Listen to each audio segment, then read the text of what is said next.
প্রথমে দুইটা পিচ্চিকে দেখার পর আমার মনে হয়েছিল এরা আমার খেদমতে আসছে, এরা মনে হয় আমার ব্যাগ হাতে নিয়ে। কিন্তু না না, এদের টার্গেট দেখলাম, এরা টার্গেট নিয়ে আসছি বড়টা। আমি অবাক হয়ে গেলাম, কই কি রে, আমরাও সাহস করতে পারি নাই, দুইটা পিচ্ছি যে সাহস করছে। আব্দুর রহমান ইবনে আউফ ও ফি রিওয়ায়াতিন আব্দুল্লাহ ইবনে মাসউদ বললেন, কিছুক্ষণ পর ময়দানের মধ্যে দেখা যায় আবু জাহেল দুশমনদেরকে, সৈনিকদেরকে কাতার বন্দী করতেছে। আমি তখন দুই ভাইকে বললাম, তোমাদের টার্গেট ওই যে দেখা যায়। তিনি বলেন, আল্লাহর কসম। আমি অবাক হয়ে গেলাম, ইশারা করতে দেরি হয়, দুইটা ভাই আবু জাহেলের উপর বাস পাখির মতো ঝাঁপিয়ে পড়তে দেরি হয় না। আমার চোখের সামনে দুইটা ভাই বাস পাখির মতো, মনে হয় যে ছো মেরে ফালাই দিছে। আল্লাহু আকবার। এই দুই পিচ্চির মনে এত বড় সাহস কে দিল? জোরে বলতে হবে কে? শক্তি দিছে কে? ফালাই দিয়া দুইটা ভাই সিনার উপরে ওইটা বসছে। আল্লাহু আকবার। সিনার উপরে ওইটা বসার পরে আবু জাহেল জিজ্ঞাসা করে, তোরা কি আনসার না মুহাজির? তোমাকে আমরা আনসার। ফালাউ কাতালানি গায়রু আক্কা। হায় রে কপাল, আনসারীরা সাধারণত কৃষি কাজ করত, এই জন্য আবু জাহেল আফসোস করে কয়, হায় রে, শেষ নিঃশ্বাসটা বোধ কৃষকের পোলাপাইনের হাতে আমার দ্বিতীয়। আমার জাতি ভাইরা যদি আমারে কাটত, হত্যা করত, তাও মনটার একটু বুঝ দিতে পারতাম। কৃষকের পোলাপাইনরে দিয়া আমারে গলার মধ্যে তলোয়ার চালাইছে। আল্লাহু আকবার। আচ্ছা, আল্লাহ পাক কি বড় বড় সাহাবায়ে কেরামদেরকে দিয়া মারাইতে পারত না? জবাই করতে পারতেন না? দুইটা পিচ্ছিরে পাঠাইছেন কে? যে যত বড় দুশ্মন হয়, যত বড় পাওয়ারফুল হয়, তাকে আল্লাহ তত ছোট জিনিস দিয়ে শেষ করে। যেমন আমার অনেক বয়ানে আছে, আপনারা জানেন যে ইন্টারন্যাশনাল হারামজাদা নমরুদ, এটা কি লোকাল হারামজাদা না আন্তর্জাতিক হারামজাদা? এটা কি শুধু বাংলাদেশের প্রেসিডেন্ট ছিল না, গোটা বিশ্বে? বলেন বলেন, গোটা বিশ্বের প্রেসিডেন্ট ছিল। এর আল্লাহ মারাইছে প্রতিবন্ধী মশা, ঠিক না? যে মশা এই বিশ্বরুর যাওয়ার পথে, সরাস যাওয়ার পথে সিএনজি অ্যাক্সিডেন্ট করে তার হাতও নাই, পাও নাই, সেটা ক্যারেজ দিয়ে চলে। এইরকম এক প্রতিবন্ধী মশা দিয়া আল্লাহ নমরুদ ধরে এর নাকে দিয়ে ভিতরে ঢুকাই দিচ্ছে। ভিতরে ঢুকে হাত নাই, পাও নাই, মুক্ত আছে, কথা কয় না। এই মুখ দিয়া সিরিজ ঢুকায় আর কাম না, কই মগজ। আল্লাহু আকবার। এখন নমরুদ্দার নিজের হাতের থাফরায় কামড় বন্ধ হয়। লোক রাখছে একটা খাট্টা খাট্টা নজর, জিগাই স্যার আমার চাকরি তো শুধু জুতা দিয়ে বেরিয়েবি। কথা কয় না। চাকরি কি? বা আমার মাথার মধ্যে জুতা দিয়ে পিটাই, তোর বেতনও দিব বেশি, বোনাসও দিব, 3 বেলা খানা আছে, আর বাইরেতে গিয়ে যদি খানা বেশি লাগে আর 1 বেলা বাড়াই দেবে। কথা কয় না। এই লোক রাখছে জুতা দিয়া পিটানোর জন্য। ওই বেটা জুতা দিয়া পিটাই, নমরুদ একদিন বেটারে দিছে ধমক, বেতন দিয়ে আমি, থাকা খাওয়া আমার, বোনাস আমার, তোর যদি খাওয়া বেশি লাগে আরো দুই বেলা খানা বাড়াই দেয়। আসতে পিটাস কাজ পিতে পারিস না। আপনি দেখছেন এই কারবার, এই জুতার সিস্টেমটা করছে কে? অথচ গোটা বিশ্বের বাসী, সাধারণ কথা না, हफ्ते अकलिम का खजाना आज है वो जिनके साथ गोर में जाएंगे कल वो पाबरहाना खालिहा। আজকে মিয়া বড় বড় কথা কবি কি কই জানেন? তুমি আমেরিকার প্রেসিডেন্ট হতে পারো, তুমি রাশিয়ার প্রেসিডেন্ট হতে পারো, তুমি চায়নার প্রেসিডেন্ট হতে পারো, ঠিক ওই মরার সময় সব খুলনা ল্যাংটা করায়া তোমার বিদায় দেয়। कैसे कैसे ताजदारा बादशाह चल से ओ खजीना बाला खाना शान शौकत क्या हुई। কত বড় বড় অট্টালিকা ছিল, আলিশান ডুপ্লেক্স বাড়ি, এই রে বলা হয় যে স্বর্ণ দিয়ে সাজানো ছিল, ঠিক না? কত বড় বড় রাজা বাদশা ছিল। ও খাজিনা বালা খা শান শৌকত কিয়া। তোমার গেল কোথায় এই আলিশান বিল্ডিং? গেল কোথায় তোমার এই মাতবুরি বাহাদুরি, তোমার অহংকার? কথা বলেন ঠিক কিনা? कैसी कैसी खूबसूरत शाहजादिया रानिया,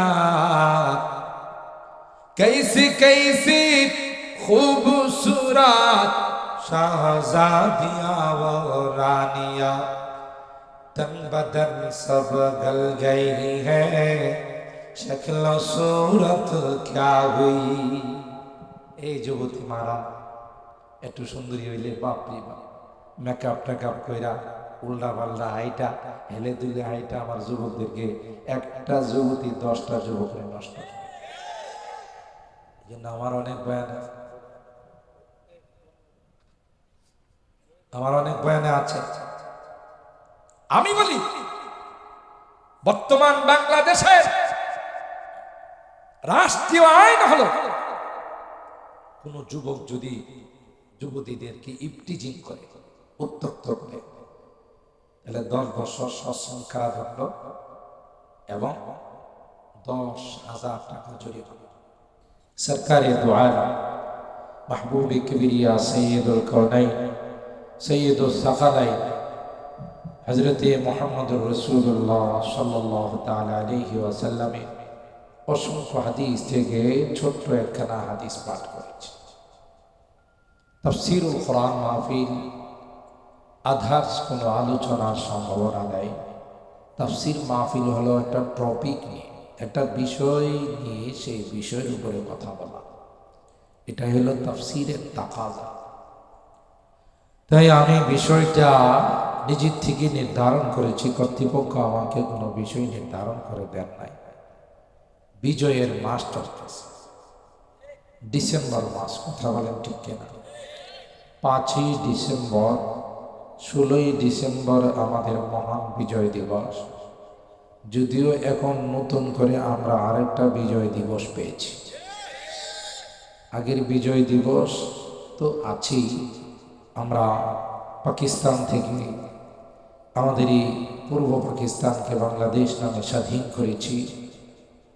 এরপরে অনেক চড়াই উতরায়ের পর বহুদিন পর আমরা আবার আমাদের স্বাধীনতা পেয়েছি। স্বাধীন হলেও আমরা পরাধীন ছিলাম। শোষণ, শাসন, জুলুম, নির্যাতন, তার কোনো ইয়ত্তা ছিল কমতি ছিল। আর এই জুলুমের কারণে, নির্যাতনের কারণে, মাজলুমদের বদদুআয় এই বহুদিনের একদলীয় শাসন আমাদের থেকে বিদায় নিয়েছে। আজকে আপনারা একটু জোরে জি বলতে পারতেছেন, একটু জোরে আল্লাহু আকবার বলতে পারতেছেন, একটু জোরে আপনারা এই মোবাইলটা এখানে কালকে দিয়েছে, একটু বন্ধ করতে, একটু স্বাধীনভাবে আমরা একটু কথা বলার সুযোগ পাচ্ছি। এমন একটা দিন আমাদের মাঝে অতিবাহিত হয়েছে, মাহফিলের পারমিশনের জন্য 1 মাস থানায় দৌড়াইতে, অথচ এটা একটা মুসলিম কান্ট্রি, কোরআনের কথা হবে, সেখানে পারমিশনের জন্য আমাদের থানায় ঘুরতে হতো। কোথাও কোনো গানের আসর হলে কোনো পারমিশনের দরকারই হতো। অফিসের মধ্যে সুরমা কালারের বান্ডিল বিনিময় হতো, বাস রাত্রের ভিতরেই পারমিশন আর অনুমতি পেয়ে যেত, ঠিক কিনা বলেন? আল্লাহ তাআলা এই জাতীয় অন্ধকার থেকে আমাদেরকে বের করে আলোর মধ্যে নিয়ে আসছেন। এই জন্য আল্লাহর দরবারে আমরা শুকরিয়া আদায় করি, আবারও বলি আলহামদুলিল্লাহ। এভাবে তোমার ভিতরের সাউন্ড বাড়াও, বাইরে অনেক দূরে যাচ্ছে কিন্তু ভিতরের সাউন্ড কম। আগের মাইক না গত বছরে? তো গত বছর মাইক তো অনেক সুন্দর সার্ভে দিয়েছে, সে আমি কোট্টাপাড়ার মোড়ের থেকে আওয়াজ শুনছি। আর এই বছরের মাইক তো হ্যাঁ আপনার গেটে ঢোকার সময় আওয়াজ হয় না। ওরা কি বল, ওরা কি প্রণতা করে, ছোট মানুষ তো এই যে এখন বাড়তেছে, দেখছো? আল্লাহ এই যে এখন বাড়ছে না আগে থেকে, এরা চিন্তা করছে হ্যাঁ সব সাউন্ড দিয়ে দিলে পরের মাইফিলগুলো কেমনে চালানো, বুঝলেন? তোমার বকশিস দিতে বলবো, তুমি সুন্দর করে সাউন্ড দিও। মাশাআল্লাহ, ইকো তো দেওয়া নাই, ইকো দিলে তো প্রতিধ্বনি হতো। ইকো তো ইনশাআল্লাহ। আল্লাহু আকবার, বলেন আল্লাহু আকবার। যাই হোক, ভূমিকায় সময় নেওয়া সুযোগ নাই, তাই এই স্বাধীনতা সম্পর্কে কিছু বলবো আপনাদেরকে। কারণ আমরা মনে করি কোরআন সুন্নাতে বিজয় দিবস, স্বাধীনতা দিবস, মাতৃভাষা দিবস, এগুলো মনে হয় কোরআনে না, এগুলো মানুষের কথা। এমন কোনো জিনিস নাই যার আলোচনা কোরআনে না। সুবহানাল্লাহ। সব কিছুর আলোচনা আল্লাহ কোরআনে করে, তাই তো কোরআন কমপ্লিটলি জীবন বিধান। যদি সব কিছু না থাকে তাহলে কোরআন কমপ্লিটলি জীবন বিধান হবে কেন? মাতৃভাষা সম্পর্কে কোরআনে আলোচনা আছে। সুবহানাল্লাহ। সূরা আর-রূম আয়াত নাম্বার 22, ওখানে মাতৃভাষা নিয়ে আল্লাহ আলোচনা করছেন। আর বিজয় দিবস নিয়ে আল্লাহ আলোচনা করছেন সূরা আল-হাজ আয়াত নাম্বার 41। আমি রেফারেন্সটা এই জন্য বলে দিচ্ছি, যারা একটু বাংলা পড়েন আপনারা ওখানে মিলাই নিতে পারবেন, সুবিধা সেই জন্য। আর এখন তো আধুনিক বেরোয়েছে, এখন ওই যে ফাল্গুন মাসের কিচ্ছা মাঘ মাসে, মাঘ মাসের কিচ্ছা যায় বৈশাখ মাসে, এগুলো করলে এখন চলবে না। এগুলো মানুষ এখন অনেক স্টাডি করে, অনেক কিছু বোঝার চেষ্টা করে। তো আসলে এই যে বিজয়, এটা আল্লাহ প্রদত্ত নিয়ামত। কোন মানুষ তার বাহুবলে, গায়ের জোরে বিজয় অর্জন করতে পারে না। যেমন আপনাদেরকে একটা ছোট্ট এক্সাম্পল দিই, নমুনা মেসাল পেশ করি। মক্কার কাফেররা 1000 কাফের আবু জাহিল্লার নেতৃত্বে অস্ত্রে শস্ত্রে সজ্জিত হয়ে এরা বদরের প্রান্তে উপস্থিত হয়েছে, তাই না? ইসলামের প্রথম যুদ্ধ বদরের যুদ্ধ। সে বদরের যুদ্ধে মুসলমানদের সংখ্যা ছিল মাত্র 300। তাদের কোনো অস্ত্র নাই, শক্তি নাই, বাহন নাই, কিচ্ছু নাই। সেই মদিনা থেকে 150 কিলোমিটার পায়ে হাইটা বদরের যুদ্ধে আসছে। আসতে সুবহানাল্লাহ। আগে তো সৌদি সরকার এখানে আসতে দিত না, হাজিদেরকে সীমিত জায়গাতে বন্দি করে রাখত। এখন গোটা মক্কা মদিনা আপনি ভ্রমণ করতে পারেন, কারণ এই যে আরেক শয়তান এই বিভিন্ন রাষ্ট্রে যুদ্ধ লাগায়া যুদ্ধের মধ্যে পয়সা খরচ করে এখন এমটি পকেট, কথা পায় না। এখন তার পকেট ভারী করার জন্য এগুলো টুরিস্টের জন্য খুলে দিয়েছে। তারপর আমাদের জন্য অনেক কিছু দেখার সুযোগ হয়ে গেছে। এতটুকুন জায়গা পায়ে হেঁটে যাওয়া, যেমন এখান থেকে আপনাদের নোয়াগাঁও থেকে ঢাকা, দেখি সাধারণ কথা বলে। সাহাবায়ে কেরাম পেটে নাই ভাত, ক্ষুধার্ত, শরীর হয়ে গেছে দুর্বল, মদিনার আবহাওয়া মাফেক হয় নাই, সেজন্য জীর্ণ শীর্ণ হয়ে গেছে। সেই মুহূর্তে আল্লাহর অর্ডার হলো বদরের প্রান্তে উপস্থিত হতে হবে। আবু জাহেলের নেতৃত্বে একদল 1000 সশস্ত্র যোদ্ধা আসতেছে। তখন আল্লাহ পাক রব্বুল আলামিনের দরবারে বিজয়ের জন্য দোয়া করছেন কে? আল্লাহর হাবিব দোয়া করছেন কে? আল্লাহর হাবিব হাত মোবারক তুলে আল্লাহর কাছে, আল্লাহ এই যুদ্ধের মধ্যে যদি আমাদের পরাজয় হয়ে যায়, আমরা যদি পরাজিত হয়ে যাই, আল্লাহ পৃথিবীর মধ্যে কেউ তোমার নাম স্মরণ করার থাকবে না। এ মালিক, যদি ইসলামকে তুমি বিজয় করতে চাও, পৃথিবীর জমিনে যদি তোমার নামটা টিকে রাখতে চাও, তাইলে আসমান থেকে তোমার কাছে আমরা সাহায্য চাই। কে হাত তুলছেন? আল্লাহর নবীদের হাত কি ফেরত আসে? জোরে বলে। আবার সেই পবিত্র মদিনায়, মদিনার মধ্যে সেই পবিত্র জায়গাতে হাত তুলছেন। কথা বলেন ঠিক কিনা? সাহাবায়ে কেরাম আল্লাহর নবীর সাথে হাত তুলে আমিন আমিন বলছেন। ঠিক কিনা বলেন? বুখারী শরীফের হাদিসে আসে, হাত্তা ইউরা বায়াদু ইরতাই, হাত মুবারক এমন ভাবে উঠাইছেন যে বগল মুবারক দেখা যায়। সুবহানাল্লাহ। হযরত আবু বকর আল্লাহর পয়গম্বরের হাতই ধরে বলেন, পয়গম্বর, আমার মনে কয় রে আল্লাহ আপনার হাতকে কবুল করে নিয়েছে। হাত নামান, আপনি হাত নামান। এমনি জিবরাইল আমিন টাটকা আয়াত নিয়ে নাজিল হয়ে গেছে আর বলতেছেন, ওগো আল্লাহর নবী, ওগো আল্লাহর হাবিব, আপনার হাত আল্লাহর আরশ পর্যন্ত চলে গেছে। আপনি যুদ্ধের ময়দানে নামেন, প্রথম পর্যায়ে আল্লাহ 1000 ফেরেশতা দিয়ে সাহায্য, দ্বিতীয় পর্যায়ে 3000, তৃতীয় পর্যায়ে 5000। 1000 সশস্ত্র যোদ্ধার মোকাবেলায় 313 জন। তাও তার নিরস্ত্র, এরা হলো সশস্ত্র। বুঝছেন? সাহাবায়ে কেরাম কি নিরস্ত্র, কোনো অস্ত্র নাই। অস্ত্র কি জানেন? খেজুরের ডাল। সুবহানাল্লাহ। আপনাদের নোয়াগাঁও খেজুরের ডাল দিয়া যদি 22 বছর পোষা কাটবো, সারা জিন্দেগি পোষাইলে কাটবো। কিন্তু সেই খেজুর ঢাল দিয়ে সাহাবায়ে কেরাম তখন কাফেরদের গলার মধ্যে আঘাত করত, তলোয়ারের চাইতে আরো দ্রুত গতি দিয়ে তাদের মাথাটা দেহের থেকে বিচ্ছিন্ন। কারবালারে টোটাল বিজয়টা মুসলমানদের পক্ষে চলে আসলো। এই কাফেরের বড় বড় লিডার গুলো বিনা হিসাবে জাহান্নামে গেল। এদের হিসাব নিকাশ নিয়ে সময় নষ্ট করে লাভ আছে।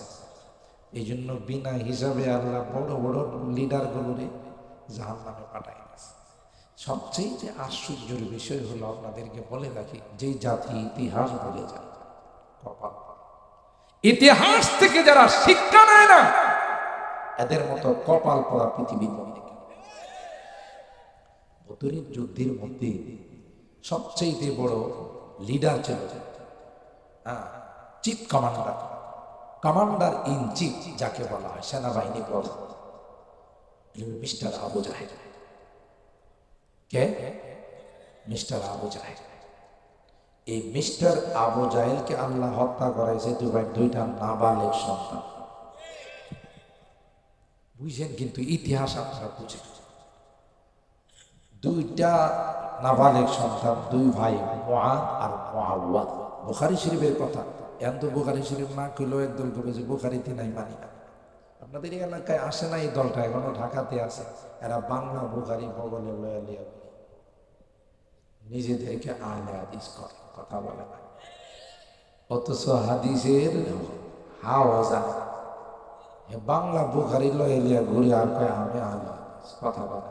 আর মারুফ জাহিদ হিসাবের মতো, সাদির শাহ হুজুরের মতো, মুবারকুল্লাহ শাহ হুজুরের মতো বড় বড় হুজুরের বলে কিচ্ছু জানে না, কথা পায় না। হেই জানে, যে নিজের কেউ বেশি জানে হইল আস্থা শয়তান। এবং শয়তান না নিজের বেশি পণ্ডিত মনে করছে। এই পণ্ডিত মনে করার কারণে আল্লাহ ঘাড়ে ধরে রাখো, জান্নাত থেকে বেরো, ফাখরুজ মিনা ফাইন্নাকা রাজিম ওয়া ইন্না আলাইকা লাআনাতি ইলা ইয়াউম। হবিস কোথাকার, আমার সামনে তুই যুক্তি বেশ পণ্ডিতি, অতি পণ্ডিতে বেশি, পণ্ডিতের বেশি চালাকি গলায় ধরে, কথা পায়। বুখারী শরীফের হাদিস। দুই ভাই মার কাছে বলল, মা শুনছি বদরের যুদ্ধে আজকে বড় লিডারটাই কাফেরদের বড় সর্দারটা, মা তুমি একটু দোয়া দিবা, আমরা দুই ভাই নিয়ত করছি হেরে শেষ না করা পর্যন্ত তোমার কুলে আসবো। আরো জোরে বলেন আল্লাহু আকবার। কুলে আসবো। মা অত ওই জাতীয় না। মা মাথায় হাত দেয়া কয়, বাবা আমিও যদি শহীদের মা হইতে পারি আমার কম। আপনারা বিশ্বাস করবেন না, গত সংগ্রামে, গত যে নতুন স্বাধীনতার সংগ্রামে আমরা মিলেইছি হাদিসের সাথে, অনেকগুলো বদরের যুদ্ধের সাথে মিলে গেছে। দেখছেন না, নিজের সন্তানের পিঠে হাত বোলায় কয় যা, দেশের জন্য তুই যদি শাহাদত বরণ করতে পারো আমি আনন্দিত। কি পর্যায়ে গেছিল আপনি চিন্তা করতে। মা তার সন্তানকে, কলিজার টুকরা সন্তানকে বের করে দিয়ে দেয়, যা তাও দেশের মানুষ মুক্তি পায়। বুঝেন, কিন্তু আমি কোনো পক্ষে বিপক্ষে বলতেছি না, বাস্তবতা অনুধাবন কর। কেউ যদি অন্য পক্ষের থাকেন, আই এম সরি, আপনারা মাফ করে দিয়ে, আমি এই জাতীয় বক্তব্য দিই না, কিন্তু বাস্তবতার আলোকে কথা বলতেছি। আপনি দেখেন এরপরে কি হলো, মা তাদের পিঠে হাত বোলায় দিয়ে দিয়ে হযরত আব্দুর রহমান ইবনে আউফ রাদিয়াল্লাহু তাআলা তার কাছে গিয়ে দুইটা পিচ্ছি দিতেছে, চাচা বড় শয়তানটা কই? সুবহান